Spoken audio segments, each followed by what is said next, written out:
choices in the Hunter deck in general too, not just the Snake Trap. For example, one Eagle Horn Bow, but he is playing a mid-range, and you always think about how the Hunter wants to control state of board with cards like Eagle Horn Bow before they start leveraging that. So I'm curious to see how it works out. We'll cross that bridge when we get there. In the meantime, we'll kick things off with this mid-range zoo from AKAWonder up against the Grim Patron Warrior of Tiddler.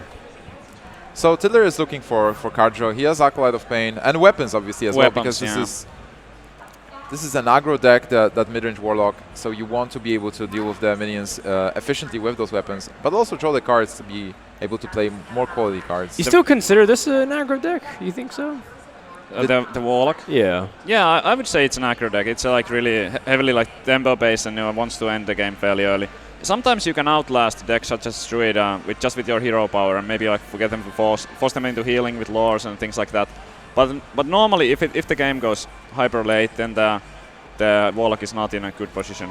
And this is a very interesting hand. Lothar was mentioning that Voidcaller and Mal'Ganis are one of the most important cards you want to have versus Green Patron. Yeah. Oh yeah. Why not just keep keeping it? Yeah. I really like the decision. Yeah.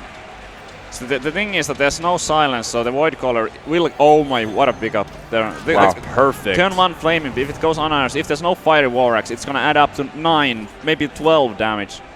And there is no War Axe here. Tiddler has to pass. So that's at least 3. Okay, that's actually inactivated for the Voidcaller, so yeah, it works out all right. Unfortunately, just the wrong sequence, but I guess you can't have your cake and eat it too. Yeah, he did make a really greedy keep with the starting hand, so I wouldn't call him unlucky missing the turn 2 there. But it's very unfortunate for him, for sure. Like, you don't want to tap against the warrior. You want to start flooding the board, because it's not only a warrior, but it's a warrior without a brawl. So the more minions you play, the more difficult it gets, and you don't have to worry about the. Now it's getting a bit awkward because he has double Voidcaller and that one Mal'Ganis. So when the first Voidcaller dies, there's a lesser chance that Mal'Ganis is going to drop.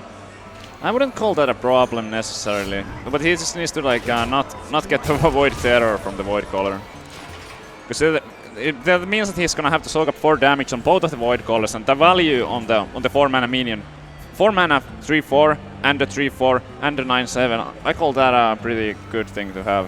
It's just an incredible tempo swing. Like, how are you supposed to deal with that with the warrior if you don't have the brawl? And this deck doesn't run the brawl unless you're Savits. I've been playing, experimenting a little bit with that, but it was mostly just for the mirror matches. Because once the patrons go off on turn 5, if you're playing the mirror and you have the brawl, you usually win afterwards. Just finishing off the last one with your weapon. All right, well, the Whirlwind effect will leave just that Voidcaller up.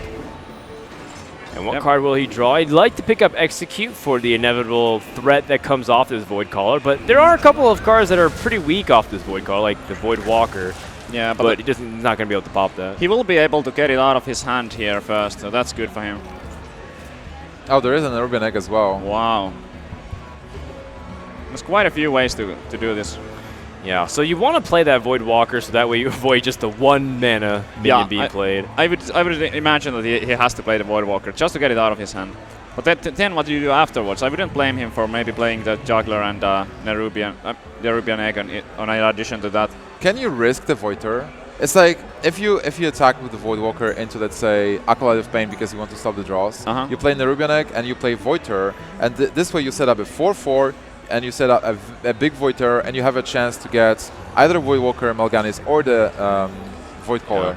I kind of feel like you want to set up a big Void Terror turn where it's consumes something that's worth something. So if you get, like, let's say you manage to pull off a 7/7 Void Terror, and you get the Mal'Ganis on top of that, usually your opponent can't deal with both. He needs Executes anyway. I mean, Tiddler will need to execute to deal with such a big Void Terror, even if he uses Void Terror now. Yeah, and even if he has an Execute, it's really unlikely that the Warrior would have to. I like this line of play a lot. Placing it next to the Void Caller, so you can Void Terror on the following turn. Yeah, you have an opportunity to eat both, and you gain a pretty good amount of stats. It becomes a 6/7. Assuming nothing gets damaged. Yep. Now on the warrior side, that's a really big draw. Yeah. Being able to shut down Mal'Ganis is huge. Not only that, but he also picked up the Execute from the Acolyte. Oh my goodness. So he will be able to deal with both. He will be, yeah. Now, can he survive and take minimal amounts of damage, so that way he's not worried about just burst off the top. Because, I mean, the thing is, you're always wondering, too, about whether or not you're taking too much damage with this deck because you're getting pressured so much. That's true. Just going for the patrons here. It's not. It's far from optimal, but he feels like he has to, and can't really blame him. There's so many good trades for those right now. Yeah. But again, like there's still 4 of them out there, so, and there's a juggler, so. And you're getting some health because of Armor Smith as well. Yeah, that's true.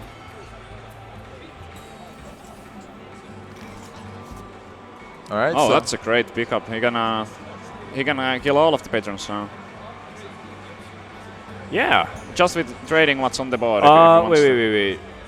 Does he have to make sure not to juggle? I think you can actually make it so that way it's perfect. Yeah, he can trade off the juggler with a healthy 3/3 patron first. Yeah, just want to be careful not to spawn another Grim Patron. you get a 4/4 in the process, and you get a demon as well. Well, it depends. If it pulls out the other Void Walker, or Void Caller, excuse me, then it's still... Actually, that might even be better if he pulls it out. And he's able to buff it. Potentially. Yeah. Because it might even bait out, like, some more things that are unoptimal. Because the Warrior's hand's pretty low. Like, he spent a lot of resources to pull up the Grim Patrons. Yeah. That's true. And there was one Acolyte used already. And here it's definitely fine to leave the 5/1 on board. Single Void Walker contestants anyway. And you can get a juggle into it. Oh, actually you can't get a juggle because you're going to use the juggler Go now. fast. Oh, first the juggler. Okay, yeah, he got it. Phew, that could have been a horrible mistake. Even just trading the Void Caller first. Because that would have potentially Oh, interesting. meant that, So he ensures Mal'Ganis this way. No, not really. He has a 50-50. Still a 50-50. And he pulls out Mal'Ganis, which... Tap. Oh, there we go. I was like, phew. Wow, and it was actually a great card. Really useful. But again, it's not as strong as it is. He played around like the idea of getting both big game 100, but it's just going to get shut down here. Yeah. And the Grim Patron gets a pretty good trade on whatever the 4/4 he wants to pick. Oh my goodness. And then he can even execute whatever is left. This is actually not that big of a deal, even though we set up like, wow, he had Void Caller into Void Terror. And that's like the ultimate combo with the Nerubian Egg. Like, those are just back-to-back huge tempo swings. It really was. Like, those were great pickups, especially the big game 100. That was absolutely something that he needed. Tiddler is unfazed. He faced Mal'Ganis before. Well, here's another problem, though, and something that you were talking about, is that Warlock can outpace some of these decks just through the hero power. Yeah. And there are like only a few cards left of Warrior, and they're very situational, responsive cards. It's going to be really hard. Like the Warrior needs to fill up the hand by getting a Battle Rage, but the cards that he has right now doesn't even allow Battle Raging for multiple cards. Well, he can get 2 by playing the Acolyte first and then Cruel Taskmastering it potentially. Now we can get even 3 cards. Yeah, he's definitely digging for the Battle Rage right now. Wants to fill up that hand. Slam is alright, you can cycle it as well. And there it is. Battle Rage. Well, it's not that many cards, but it's still like... Still something. Yeah, he definitely needs every little bit. I mean, that's what he has these No Mission Vendors for. It's a cycle-heavy Patron Warrior deck. Yep, exactly. Oh gosh, that's a lot of damage with Doomguard and so Dr. good. Boom. Yeah, Doomguard top deck was amazing. You can get Doomguard the same turn. Boomguard. He needs to deal with the Acolyte anyway, so that Doomguard off the top was just awesome. He can trade with the Acolyte and gets it on the board for free. And I guess just go phase with the Doomguard then. I think so, yeah, and then play the Dr. Boom afterwards. Well, Tiddler doesn't play Shield Slam, so he doesn't necessarily have to worry about it, but he does know that his opponent has drawn a lot of cards, so he could get it executed, but he's playing 2 threats. Oh yeah, there's both the Dr. Boom, which is 7/7, and the Doomguard, which is 5/7. So you kinda could clear the Cruel Taskmaster, but I don't think it's worth it.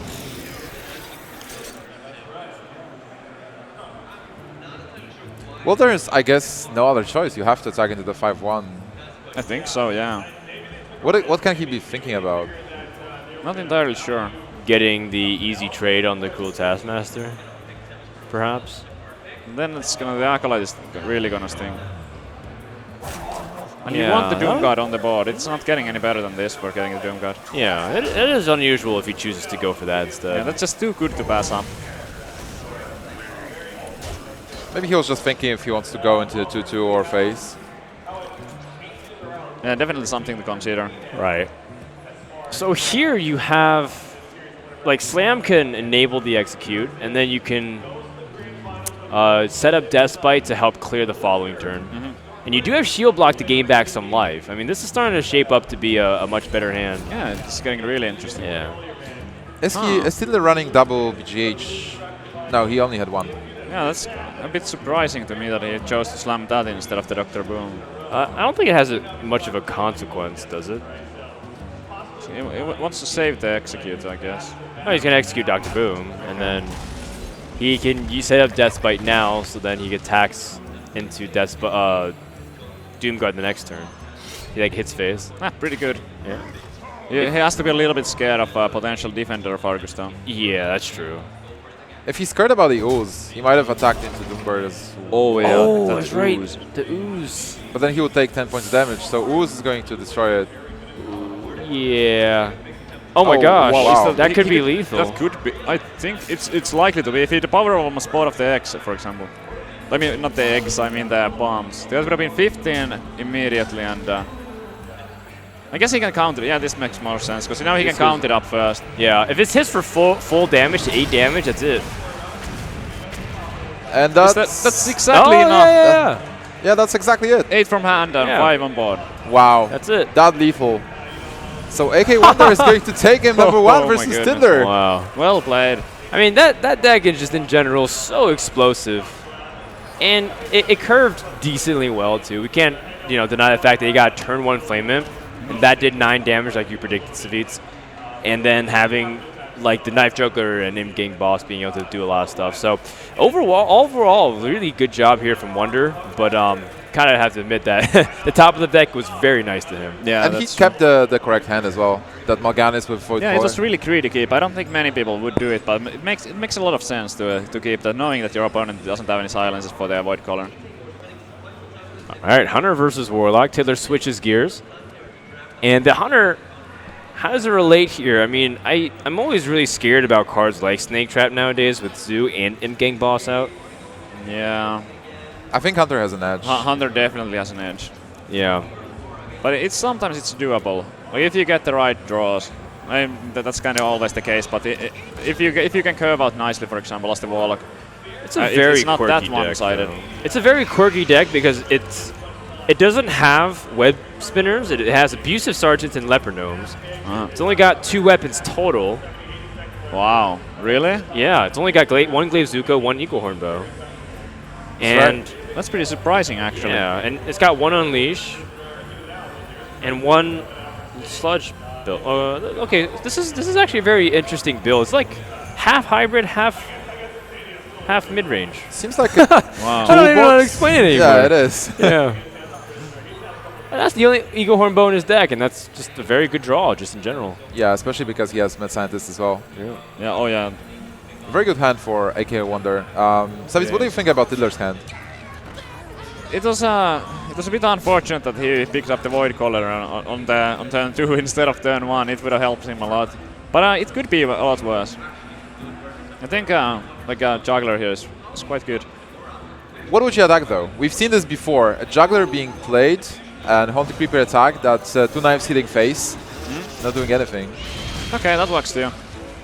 I would because knowing that the traps in Tiddler's deck are freezing traps, I wouldn't have been maybe that scared to silence the Scientist. Yeah. I guess it's okay now since he already had the Mad Scientist silence, but generally speaking, you don't want to draw those traps. Well, like when I play Warlock on ladder, I always try to silence the Mad Scientist because I don't know what traps are gonna come out. If it's explosives, it's gonna be absolutely devastating. But there's no explosives in Tiddler's list, so I don't know if it was necessary to silence there. There is a 1 snake double freezing, so. Cool. Here bow is fine. You just set up for Juggler Unleash next turn. Oh yeah. You can also go phase, no problem. He could also trade with the Owl here to make sure that the 1/1s are not trading in the play around there. Yeah, I think hitting face is a little too obvious. You have Knife Juggler Unleash because you have an easy trade here to limit the board. That was really weird because he has the Juggler Unleash in his hand. I don't understand that attack at all. I mean, why did he attack into the 1/1? Isn't it so that way he doesn't communicate he has the Juggler Unleash? Maybe that would make some sense. Because it's like trying to hide it. Too obvious. Yeah, I guess.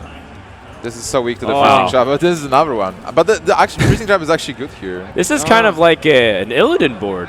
He's got like a 7-4 instead of a 7-5 and a 2-1. This is so weird because he only plays that one bow. So if he wants to make the freezing trap be kind of good, he needs to kill off the abusive, and then he loses the bow, and that's so much damage. Do you kill command the abusive sergeant? Nah, there's no way. Because you want to keep juggler, you want to keep unleash. They are better in this matchup than kill command. Kill command is still right, but it feels super weird. But it might be the play. Actually, that's just really, really weird, and that's creative thinking. But I don't think it would be that bad. It provides him the freezing trap charge, or maybe the Voiter will not attack, so it gives you time to develop your own board. Yeah, and you have juggler unleash, so if it only develops the board, it's just like more stuff for that. But what if he has Doomguard and then he just like pops it back to freezing, and then you just lose that anyways? No, that's good for you if your Doomguard's there, because it's so expensive then. No, I'm saying he attacks with the Void Terror and then attacks with the Doomguard. It's a 5/7 that you can't deal discarding that. Yeah. I guess he guess does that would discard be his okay. hand, but Yeah, and he did have another freezing trap in his hand, so that would kind of counter it. all right. Well, looks like double kill command in the hand. Can he start racing? I don't think so. He's not in a really good position to. No. You want to clear the juggler at least. So juggler unleash is dangerous because you can activate the egg, but if you don't, you are in a good position. There's no other play really. It's pretty unlikely though. You hit it twice. That's 3 chances out of 1 in 4 each time. Savitz, help me out here. You are the finish calculator. I can't do that much right now. But it's 50-50. Either hits it twice or Come on, he doesn't. come on. Not buying it. Damn it. Yeah, he had a win. Yane, so Amaz, Mikkonen. Jeez. So it's 25% each time. Right. So Yeah. that's 25 times 25 Well, I times would- 25. Well, but it only has to happen 2 out of 3 times. Oh, that's a good juggle. But that's the best target. Oh, wow. gets it. Hey, if it's his Void Terror? Oh. Wow. That's the best. That was potentially the best possible outcome. Yeah, unless the Defender of Argus pops Yeah, defender out. would be a bummer. But with the cards given, that was that was the best was sick. outcome. Yeah. So that's still a checkmate with the freezing trap, and here's the board, and that actually is That's alright. a great draw, too. Yeah. Because now the Freezing Trap can get activated on this egg. Yep. Finally gets rid of that thing. Yep. So Tiddler starts to race, but then he doesn't have much burst in his hand, only the Void Terror. No. So do you kill the juggler with the 7-4 now? It feels like a losing play. You just can't win if you do that. But what else You can hit you do? face and you Void Terror to make the super Void Terror. I kind of like that, but I mean, it would get punished by the freezing trap. I think it's a cool idea. Yeah. What about eating just a 2-1? Whoa! Dude. A 10-4. It's a Core Hound now. Core Hound.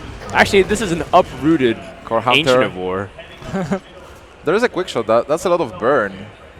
Yeah, he could potentially deal 13 this turn, I believe. I think it's fine to just set up the freezing trap. So like you kill command face, and then you trade 1 dog into the 2-1. You hero power your freezing trap with the coin, and then you have kill command quick shots. Yeah, there's so many ways to set up 2-turn lethal here.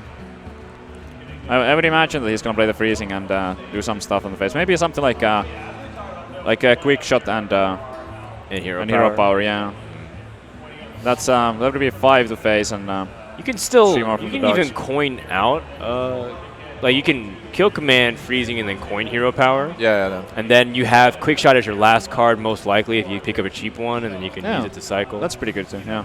And you also cash in on the fact that he plays kill command. I don't know. Did Tillers play Lotheb by any chance? I really like that play actually. I think that sounds better than the And one his that I was Warlock, suggesting first. there's no Lotheb.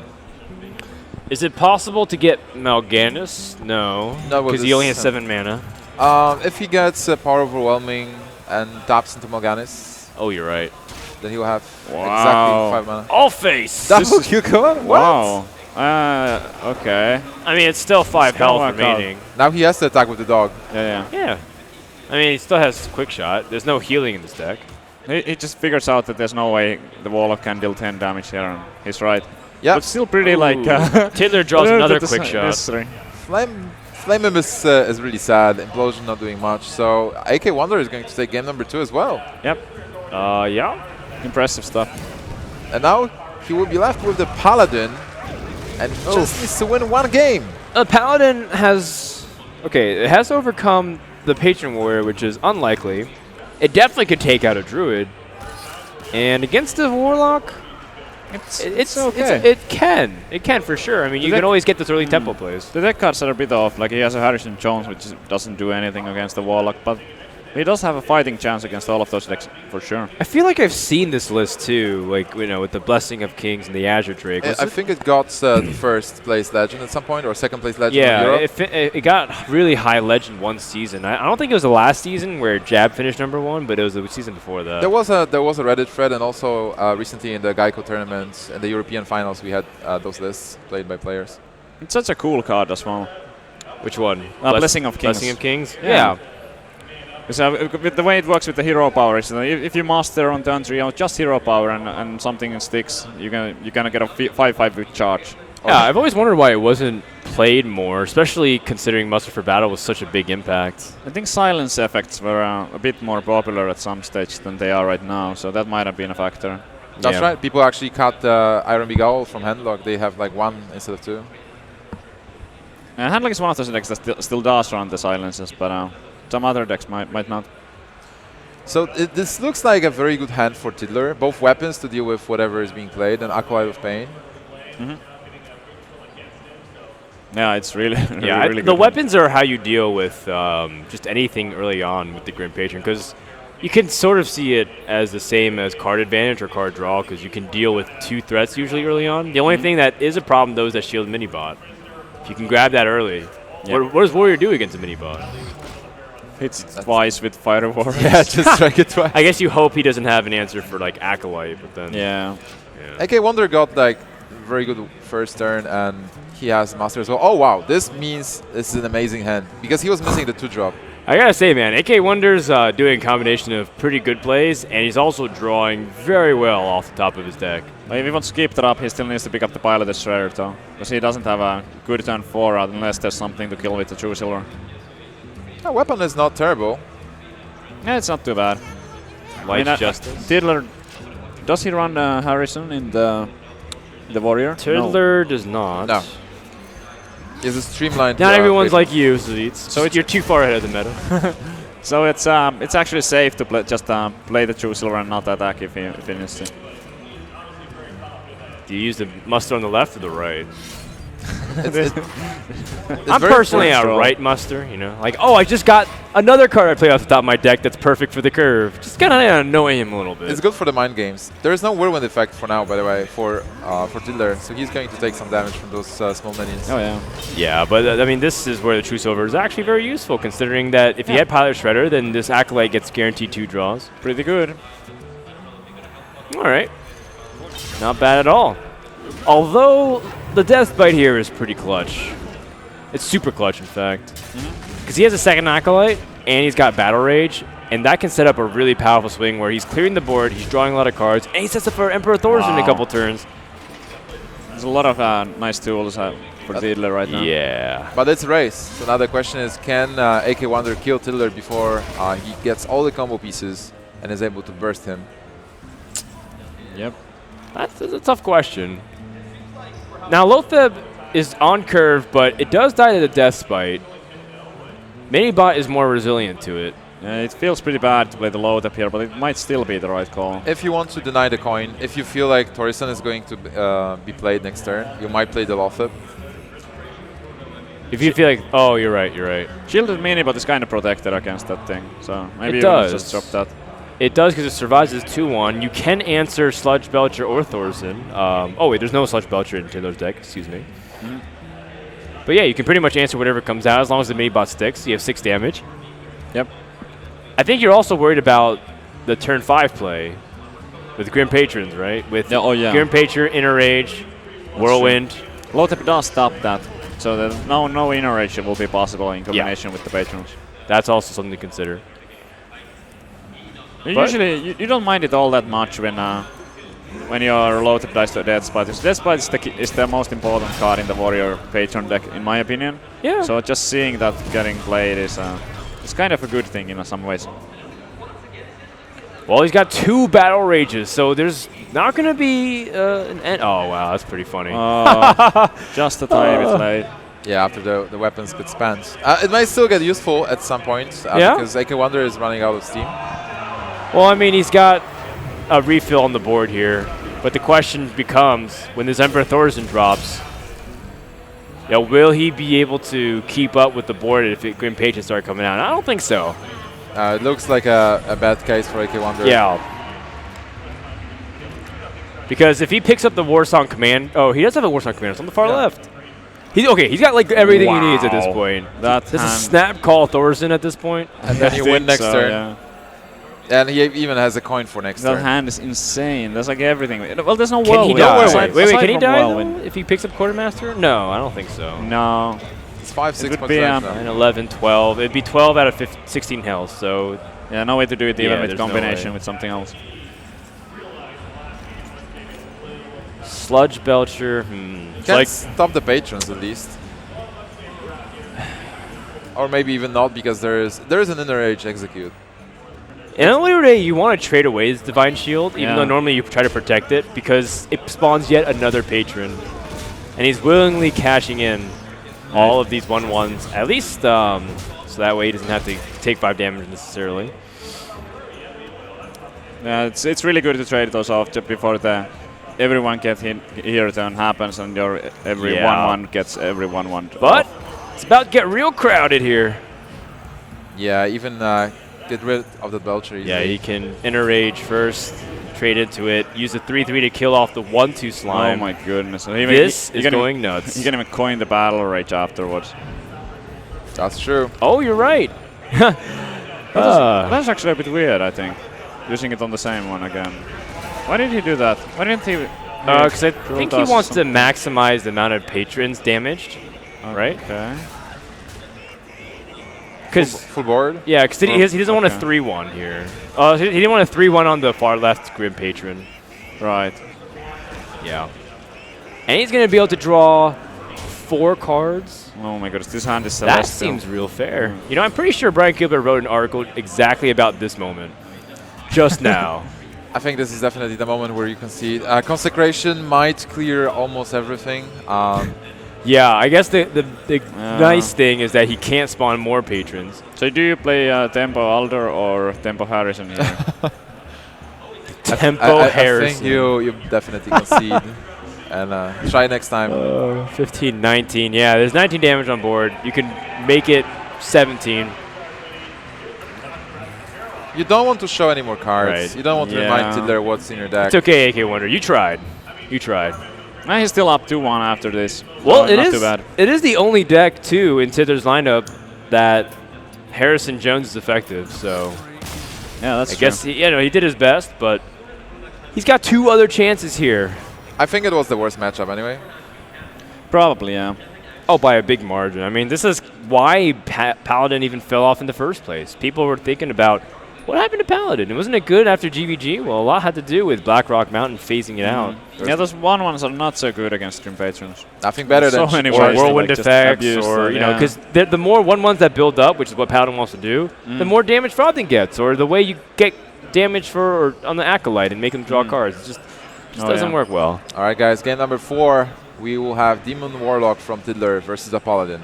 The early turns here are going to be so crucial. Usually, I think the biggest thing is how well does the Paladin curve out, because the Warlock has something to do every game. Right. And missing something like 2-drop is a big deal for the Warlock. But missing a 2-drop, missing that pilot shielded mini-bot, for example, for the Paladin is absolutely devastating. I think that's the only 2-drop worth. I guess Knife Juggler too, but Shielded Mini-Bot really is the one that unlocks this matchup for the Paladin, because I think so, it's so efficient. It can trade with pretty much any 3-drop, except I guess Endgame Boss is an exception there. But generally speaking, it's so resilient that it gives you a lot of board endurance. So that way, Muster for Battle gets better. True Silver Champion gets a lot better. Iron Begal was really important, and he only plays 1, and that's his only defense against the Void Caller. But it's still a bit reactive, and he doesn't have any of those those tools that we were talking about. No shielded mini, but no Master for Battle just yet. He still has another turn where he can put the mini bot out and then coin True Silver so he can answer the board. But after that, it gets really uncomfortable. He would just have to lean on a Consecration and have a good Consecration clearing the board. But with Voidwalker, this looks rough.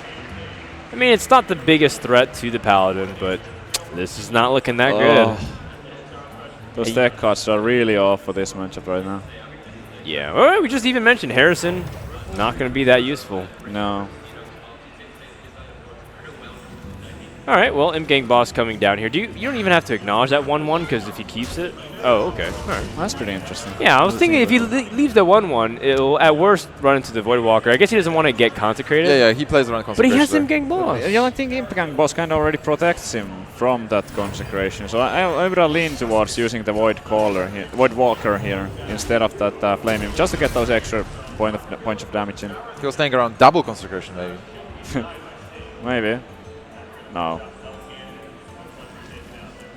All right, looks like Tiddler has a lot of Chinese fans. He's often touted as one of the best players from China. If you ask him, he is the best player in China. I think he's quite good as well. There's a lot of good Chinese players, but Tiddler almost $120,000 in tournament winnings. It's hard to say that somebody else would be better. Yeah, definitely highest achieved player from China. Consecration clears the board for now, but this deck excels at filling it up again. Although it is a little uncomfortable to have this type of hand because you have so many situational cards. Oh man, this is so bad. That's so awful. Right. If you drop the Doomguard, then your opponent plays. Oh my gosh, that doesn't help either.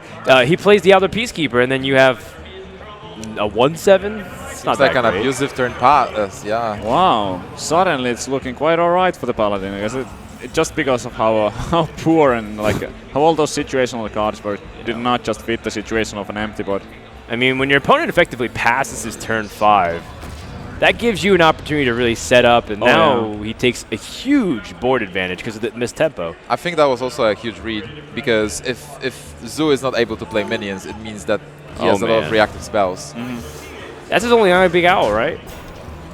Yeah, it feels pretty bad if you use it on a low tap like that, because there's also Sludge Belchers, there's Tyrion Forging potentially, but it was the only minion he could play there to go with the Defender. So he just like trying to pick the least bad play. So 6 mana available to him, 5-drop plus a 1-drop, or he can pair together Juggler maybe? something else. Juggler, Aldor, Zombie Chow. He could also try to silence one of those, but I don't think he's gonna silence here. He could silence, let's say, the Owl from Tiddler and hope to hit the Juggle on it. But if it doesn't land, it's not really worth it. And there's still the Void Callers and Nerubian Egg, so you wanna hold on to that one, I think.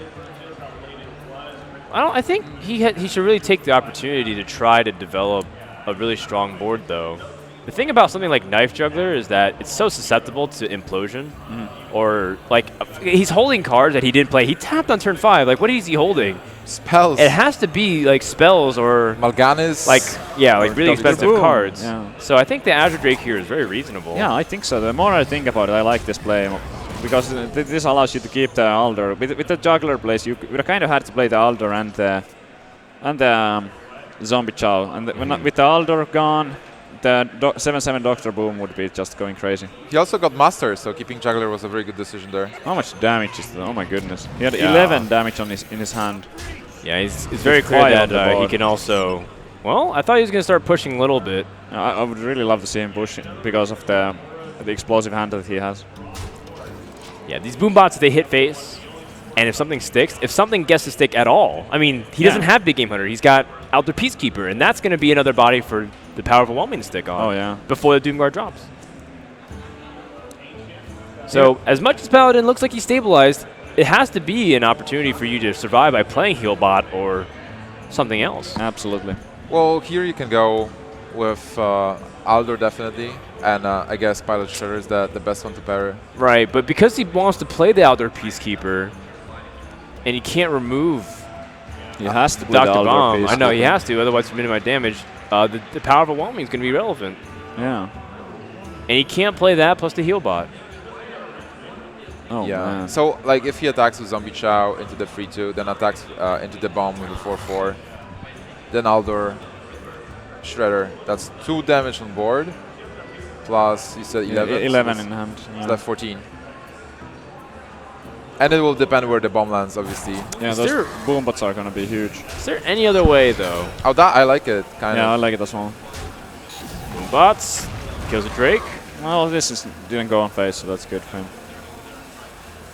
Taking something like a forward phase here would be just so devastating. So now this bomb may just. The bomb may end the game if it hits phase for 4. Yeah, I feel like power overwhelmed it and it went to phase 4, but I'm not sure if he needs to take any chances like that. No, it doesn't. It certainly does not need to. That's unfortunate.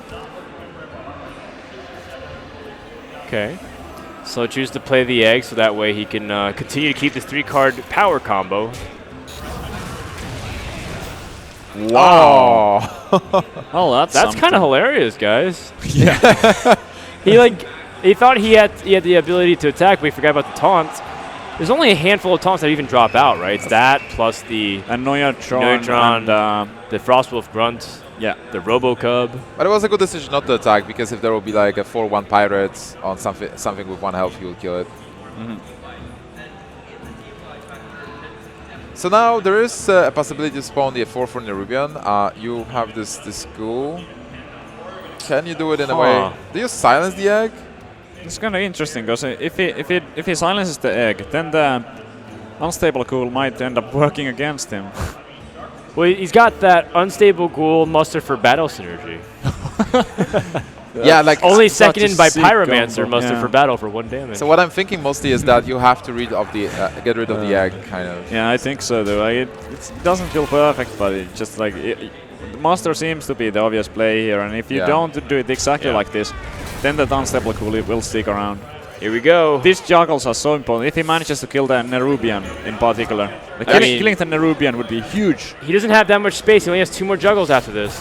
Oh my god, I think that's game right there. Unless he gets juggles if he juggles directly onto the Nerubian. It's 5 on board and he still has that 11 in his hand. He actually needs to land both of the juggles on exactly on the Nerubian. And that's it. Yeah, that's game. Wow. The 11 damage is perfect with 5 on the board. Unless Tiddler will go full Nico and just tap and pay Mal'Ganis. Come on, Frodo. Oh, come on. He sees it. Yeah, Tiddler's not gonna miss it. Oh wow, so we have a tie. Wow, production even just serious. They know that this game's over. And that is a tied series. This Paladin deck, you know what? I made this question earlier, Savit. It's the reason you got here, but is it the reason that it stops you? Because it might be. It's, I mean, and if it's so, is it worth it? I think top 4 is definitely worth. I think it's worth it better. Still, yeah. All right, fair enough. Better to be top 4 than to be 16th. But the last match that he has, it's not a bad matchup at all for him. So I think he has a good chance against the Druid, even with deck cards such as Harrison, which just like completely missed the mark. But definitely, I've seen Paladin going really aggressive versus Druid, and normally it is one of the strategies that you can just go into that Zombie Chow, Shield Minibot, or Juggler Master. That's usually what you want to do with the Paladin. You want to go aggressive, especially with these lists with only 1 equality. If you are playing the double equality list with something like Wild Pyromancers, then you can sometimes take it slower and just like rely on those board clears. But with only 1 equality, you gotta go aggressive. I'm loving the hand of Tiddler. He's got the Innervate. He's got the Harrison Jones. He's got the golden Harrison Jones. Oh, yeah. Which shows you the treasure in the reflection of his eyes. He doesn't belong to the museum. I think the reflection in that Harrison Jones eyes is $8,000, guys. What about the reflection on his teeth that are really clean? His teeth? Yeah. Oh, there's like a blink. Yeah, he can use those gold bars to replace the teeth that he'll probably lose with old age. Harrison has to think about retirement, man. He's been working for a long time now. Finding stuff, yeah. Yeah. Great card. The Paladin you need to also curve too, but Pilot Shredder is also pretty good early on. Yeah, it's exactly what you want to do on turn 4, but if he keeps it, it risks him not drawing a shielded mini. But like you really want to find turn 2 and 3. Oh wow! Wow, what? That's really bad. Interesting curve. You don't often always get to capitalize on that, considering that Druid has swipe. And he didn't pick really up a 2-drop. Yeah, he still has an opportunity, 1 more draw. I mean, Wonder's gotten good draws when it counts. Oh man, this is so terrible. Yikes. This is going to be devastating. Tiddler can potentially innervate the museum on turn 3. Innervate the He can he can innervate Pilot the Shredder now. No, wow, no, Tiddler has fans from Kazakhstan. I wish like I had fans from Kazakhstan. Yeah, me too. Maybe maybe one day. Maybe one day. Yeah. All right. Well, he's got a really nice opportunity to push out a very strong amount of minions with innervating coin here. Those card draws. Oh my goodness. I can't imagine he would pass up on it. He's carefully perfect after this. Here we go. Destroying the one attack weapon is not that big of a deal, but drawing 3 cards, that's absolutely huge. To access the swipe. Although... No, he didn't find the swipe. Yeah. No. There is no swipe, and Blessing of Kings... Well... Okay.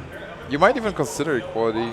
No, not really, I think. Would you rather put the Shredder here? Because it is similar development to Blessing of Kings, and it's a more resilient board. It feels awful because of swipe potential That's to play true. with Shredder, but also the Blessing of Kings, that's not... It gets strong challenged either. by a Harrison Jones. No, I don't like any of these options Yeah. here. I think the Shredder is more resilient. You force him to have the swipe. Probably, yeah. The Blessing, though, it doesn't get that good as the game develops. What the reason why Blessing of Kings sometimes is pegged like as not really useful in Construct is because it has a very specific timing window. Like the later the game goes, the higher chance they have the response to it. But the earlier game development, it's very linear with your board. So that's what is the weakness of this card. Even though on paper it sounds insane. You really want to capitalize on early. Usually, if possible, then on a shielded mini, but to just take out something big and lose only the shield. That feels so bad in comparison to just having a true silver in the hand. That's the fear of swipe, basically. If you would go for the Pilot Shredder, that would be so awesome to get the Quartermaster on 5 because there is no swipe, but he didn't know. For perspective, he could have also just played a Blessing of Might and been able to develop a hero power. Oh, yeah. Yeah, so that's what Blessing of Kings Blessing of Might is better. Well, he's got the Quartermaster play here, but we've also seen Pilot Shredders do some ridiculous stuff recently. What is it going to be? Oh, wow. Another Pilot Shredder, basically. But if it was 3-2, it would have still accomplished the same thing. Yeah. So. Well, it's just funny because it feels like Pilot Shredder gained Divine Shield when you have a Succubus drop out. This is such an uphill battle for the Paladin. Yeah, after those 3 cards drawn, like Tiddler has a full hand and he has so much good stuff in there too. He has almost everything. There's no Wrath, no Savage Roar just yet, but he doesn't even need one. He has even access to more draws if he wants to do so. Yeah, and it doesn't look like the Paladin is going to pressure anytime soon. He does have Lay on hands to keep up in the card count, but it's not about the card count. At a certain point, Druid turns on the aggression, and if they're not super far behind on board, they have the combo of Threaten. And then what do you do as Paladin? You can't really play super defensive all the time. No, I really like the Ancient of Lore over the Lay on hands for drawing in a tempo-based battle. Yeah, for sure. Also, Druid has that combo, and Paladin doesn't really have that much aggression, so he needs to play the control game now. True Silver.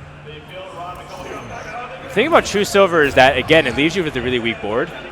You play a Hero Power or Zombie Chow, and at best you have a 2-1 and a 2-3, or 2-1 and a 1-1.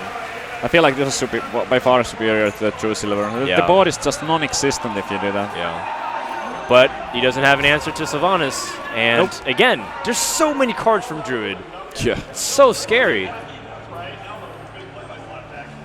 Sludge Belcher number 2 doesn't really do too much. I think there's an opportunity for you to set up so that way you can answer whatever comes out of your opponents or whatever gets stolen by Sylvanas. I'm afraid to let Sylvanas live past this turn. I don't know about what you feel like, though. Equality here and give him something weak, like a 1-2 or a 2-1. You can equality and then equip True Silver and answer whatever gets stolen. Well, it feels pretty bad to equality, though, when you know that it's your only one in the deck. It's the only one in the deck, and Druid has so many cards, so it's like he fills up the board again, and how do you answer that? There has to be a sequence with True Silver Champion that you can optimize, though. Well, with equality, at least you will have the Belcher after. You don't have to set up the silver yet. I mean, it might get stolen if you equality. No, you equality here. You attack with the Belcher to the 4-6, so both die, you get a 1-2. And then with, let's say, a 2-1, you attack into Sylvanas, and he steals a 1-2 or he steals a 2-1 Zombie Chow. And then you play Belcher after that. Oh, right, yeah. Then you Belcher. Well, he's starting up for a swipe now. I think it might be. Yeah, there has to be ability to search for a swipe play here, especially with Druid the Claw putting such Belcher to 1 health. It feels the time to do it for sure. Yeah. With the Druid of the Claw dealing 4, it's... oh, wow, okay. Oh, so I guess didn't not. want to take out those Belchers. There's no need for Ancient of Lore anymore. Like, what does Ancient of Lore really do? It's just actually like a... a slow... 5/5 blank? Yeah, it's 5/5 card that just heals you. So you can use it for the health restore for tempo or for board position. I really like the play actually. Because with the low tap effect, he doesn't have to worry about the static board clear. And this wipe was kind of awkward still. It wasn't that great. And if you swipe and then there's another board, Master of a Battle, for example, coming in, then you can't swipe again.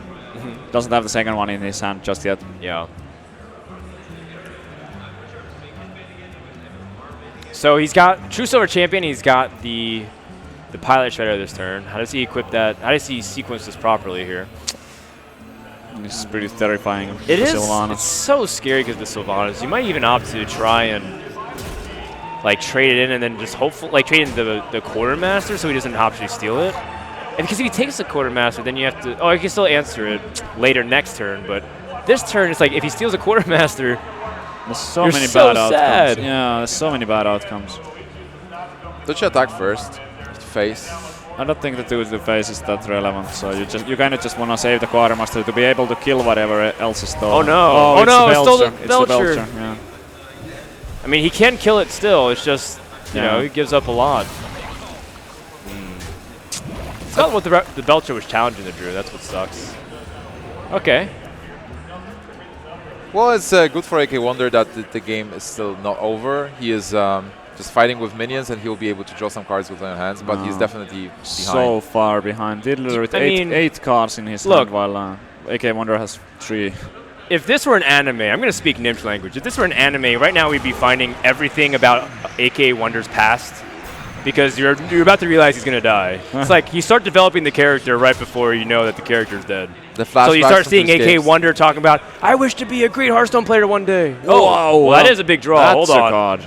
The Equality Consecration combination is absolutely nasty here. It has to happen. There's way too much stuff on the board. Just a Savage Roar would almost kill you if you didn't do the combo.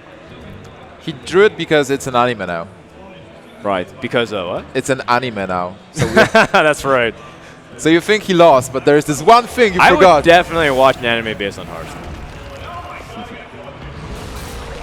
Especially if we could have the same characters of Force and Amaz, Reynad, etc. in it too. Oh, wow. I would watch that.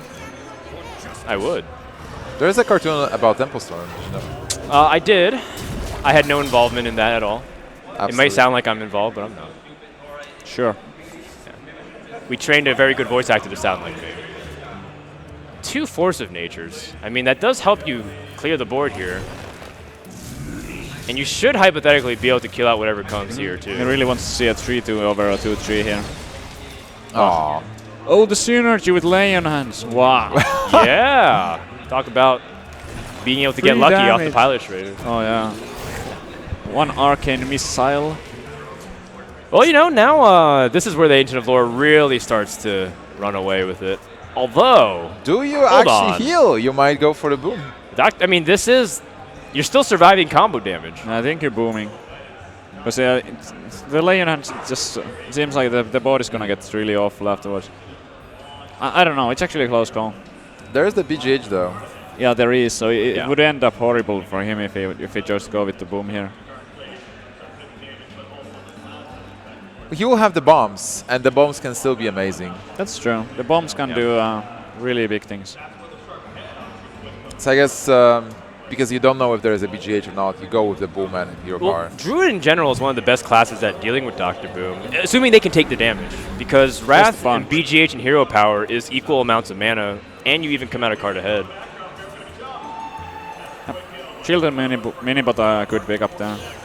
There's something else to do than just hero power. Unfortunately, he used the Blessing of Kings already. Blessing of Kings on Children mini-bot is so good. Now there's a window of opportunity for the lore now.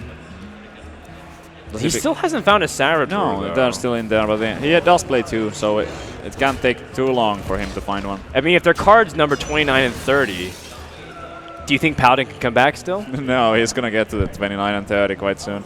He already drew 3 with the Harrison and 2 from the lore, and he has another lore in his hand. You're right, you're right. What about Tyrion? But he is playing keeper of the Grove. Oh, gosh. Show my tweet on stream. Well, there it is. Well, I mean, there's still 11 cards in the deck, so that's about 5 or 6 turns if you can get lore and you can get like a Wrath cycle. Oh yeah, both Wraths are still in there. Yeah. I don't know. Well, AKAWonder definitely has to think about the combo. There was so many cards drawn. Yeah, but can you really even do anything about it? I don't think you can.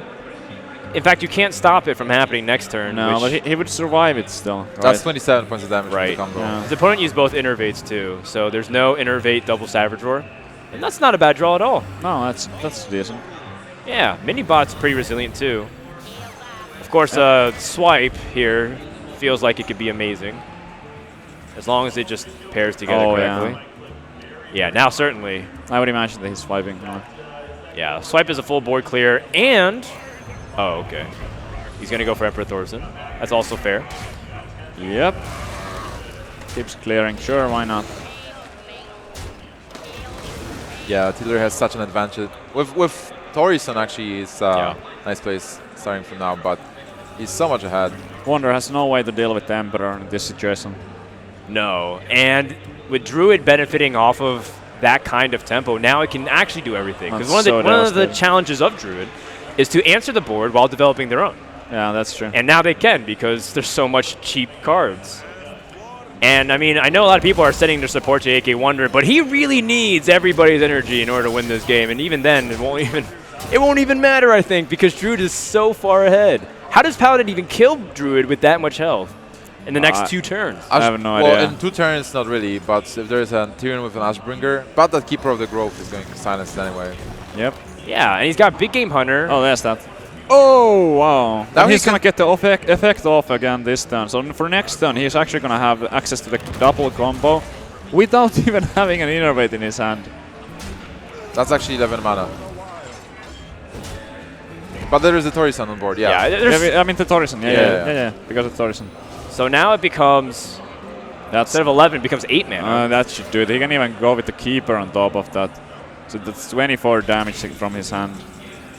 No. And I think if there's one draw that kind of symbolizes the weakness of this Paladin deck, that's the one. It has to be that it was not well equipped to fight. That's the difference between the golden one and the normal one. It is. You're $4,000 less rich here. AKAWonder is not going to be able to win the series. No. Tiddler goes for the reverse sweep, and he is going to the finals to face against Dog. Looking at this last turn here, just playing his hand, but there's nothing he can do at this point anymore. Still well played by AKAWonder. Good showing. Unfortunately, Europe eliminated. Unfortunately for Europe. The Paladin deck here is just the big question mark of the series, and it ends up being in Tiddler's favor here. And you're right, this is the last remaining European player on home soil. AKAWonder drops. Yep, that's